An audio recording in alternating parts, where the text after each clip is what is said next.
In this video, we will try to understand the recent debate on LGBTQ same-sex marriage demand.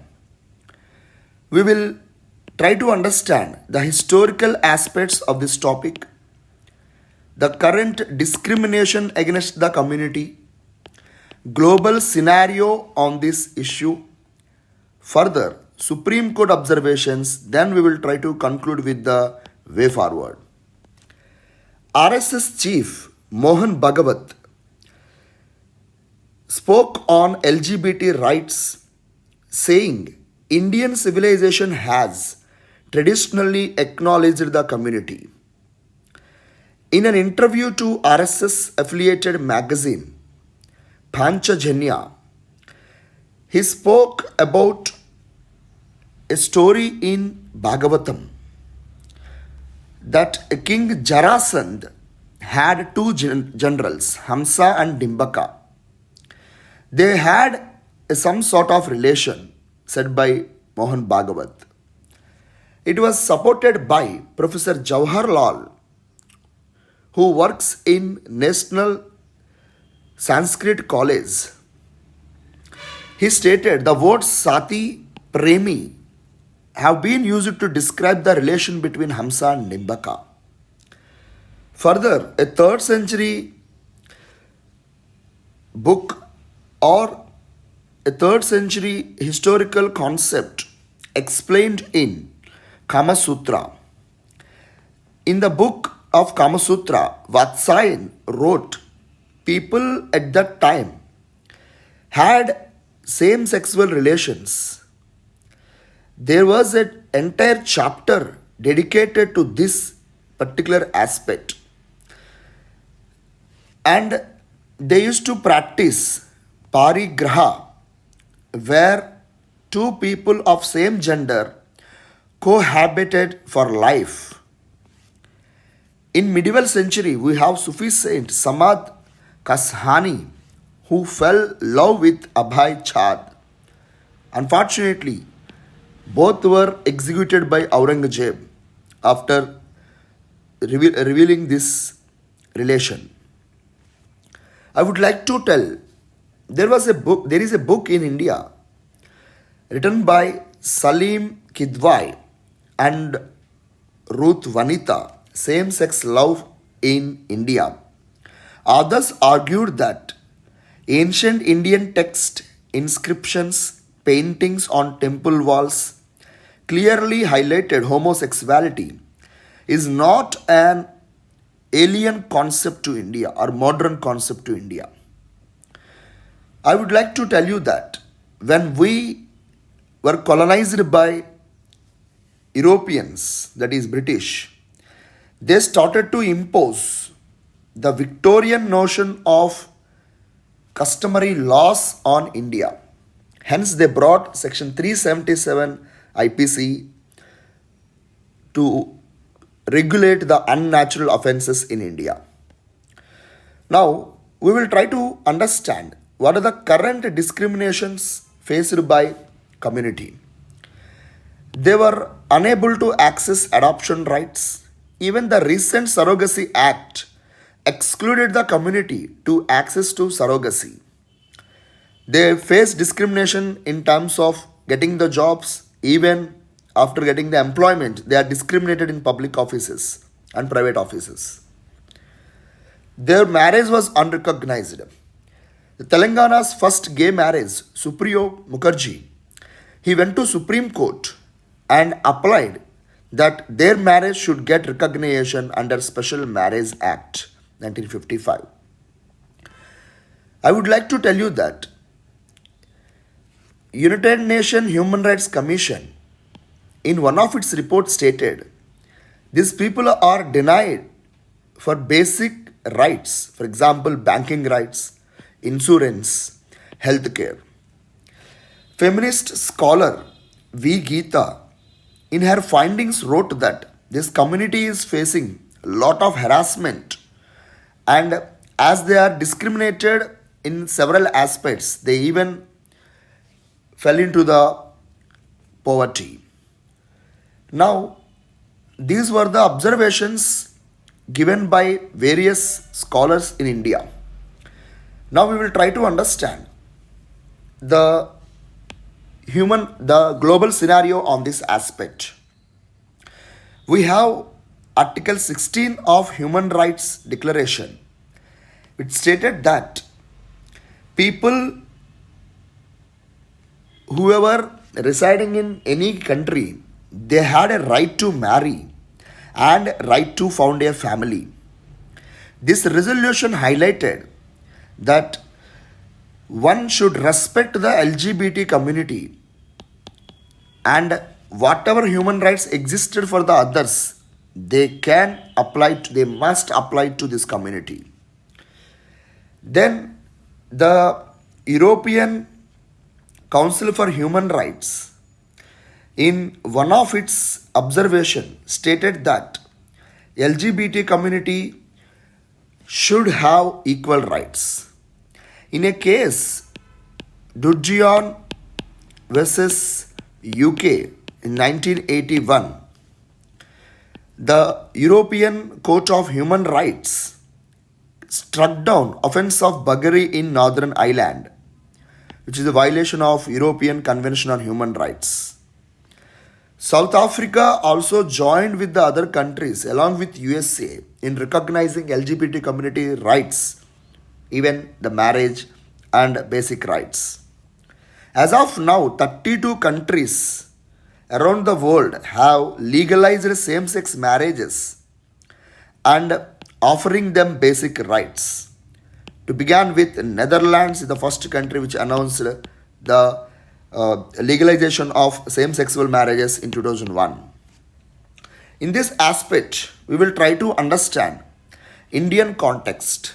In my opening remarks, I spoke about the historical context of the issue.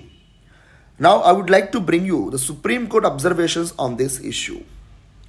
Anjali Gopalan, Madam, started one organization which is Naj Foundation to help the people who are suffering with HIV/AIDS disease. Unfortunately, when she launched this campaign, she came to know in 2001 a man who was involved in homosexual relation was severely discriminated by the people. She went to High Court of Delhi in the famous Naz Foundation versus Government of NCT 2009. And this case, Delhi High Court clearly stated that the homosexual relation between adults violating fundamental rights guaranteed by the Constitution. And this judgment created hope for the LGBT community, and they started to come out and they celebrated like anything. Unfortunately, in 2013, Supreme Court in Suresh Kumar Kaushal case reinstated section 377, but this was reviewed by the Supreme Court in several judgments. Now, after the Suresh Kumar Kaushal versus Union of India case, a review petition was filed before the Supreme Court under Article 137, and the case is Nelsa versus Union of India, where Supreme Court clearly stated that transgenders will have the rights of 14, 15, 19 and 21. And it also stated that 377 is anti-constitutional in the sense it doesn't stands with the constitutional aspects. Later, Puttaswamy judgment in 2017 supported the right to privacy as a fundamental right under Article 21 in a way supporting the private relations of LGBT community. But the interesting case which raised the demand of recognition of LGBT community was Shafeen Jahan versus Union of India. The case is also famously called as Hadia case. In this case, Article 21 was expanded to right to marry and also stated that the choice of partner, whether within the outside marriage, is exclusively domain of individuals. In a manner, Supreme Court supported that the society doesn't have any role or substantial role in choosing a partner or life partner. It was also supported by Supreme Court in Shakti Vahini versus Union of India case that the panchayats, that is Kap panchayats or community assemblies, so on and so forth, should not interfere in right to choosing a life partner, which is a fundamental right guaranteed under Article 21. But the most important judgment is Navatesh Johar versus Union of India, a petition which was filed against Kaushal judgment. As I told you, Kaushal judgment, that is Supreme Court reinstated Article 377. But in this Navatesh Johar versus Union of India case, Supreme Court struck down IPC section 377 and it provided that LGBT community are equal citizens and they cannot be discriminated in law based on their sexual orientation and gender. Supreme Court is very clear on this aspect that it is a high time to join with the modern communities to support them. Unfortunately, the society is still having certain doubts about this relations, and this relation is going to affect the samskaras. Even Solicitor General also mentioned that this type of relations is affect the samskara or the Indianness or Indian culture. I would like to bring the better way forward for this issue. Now, the idea of samskara is now almost declining in India. As we see, the rate of divorce was rising. So, the samskara idea is at a question within the marriage life. Marriage is now considered to be merely a status conferred by the law. And it was mentioned that now marriages are not considered as a divine by section of community, as we see the rate of divorce are rising. But unfortunately, the divinity of the marriage should be recognized by each and every one by respecting the status of marriage. So, I can tell you that the idea of samskara should not affiliated to LGBT community marriage. Any marriage is divine, we should respect it. Further, a section of Hindus will worship Lord Shiva in Ardhanarishvara form, respecting the divinity of the same sexual orientation or transgenders. So they should get respect from that aspect also. Supreme Court, in several judges which I referred in the previous slides, supported the constitutionality of the issue. So one should give basic respects to that community. Further, human rights commissions, UN bodies also supporting the element of LGBT community, and it is a symbol of mature democracy. Madras High Court, in several observations and in a famous case, clearly stated that it is a high time to sensitize the people on this issue. It advised to revamp medical education in India. Special training should be given